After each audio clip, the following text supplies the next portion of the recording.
Juga netizen pala tau ni, dia komen pula, kalau you mau ambil tanah, you ambil sajalah. Apa saya you potong itu pokok mah? Itu pokok sudah hidup lama mah. Kasih mati sama dia, apa salah dia? Ni contoh, saya sebut contoh saja.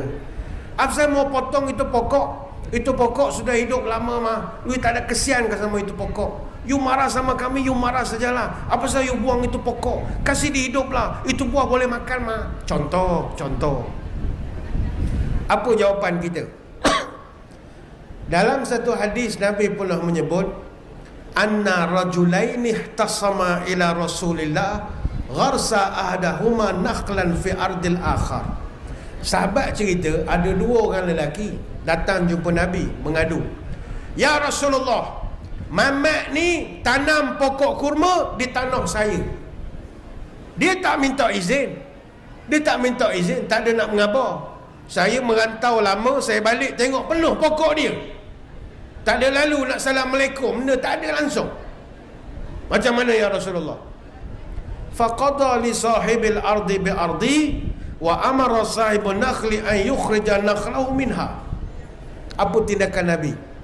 Nabi buat keputusan, tanah ini kekal milik tuan asal, dan baginda perintahkan supaya wa amara sahibun nakhli, supaya pemilik pokok kurma cabut semua pokok daripada tanah itu.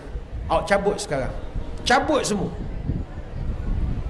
Qala falaqad ra'aituha wa innaha latudrabu usuluha bil fuusi wa innaha lanakhlun ammun aitamatun hatta ukhrijat minha.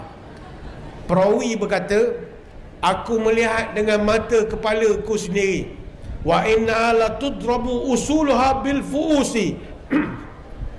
Pokok-pokok kurma yang dicabut itu dipotong dari akarnya dengan kapak. Maknanya daripada dasar betul dia keluarkan.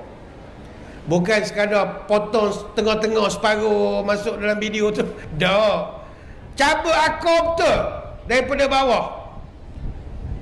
Wa innaha lanakhla ammun. Sedangkan pokok kurma tu, kata perawi, pokok yang dah matang, dah mengeluarkan hasil, hatta ukhrijat minha, sehingga kami nampak pokoknya semua dicabut keluar daripada tanah itu. Hadis riwayat Imam Abu Dawud.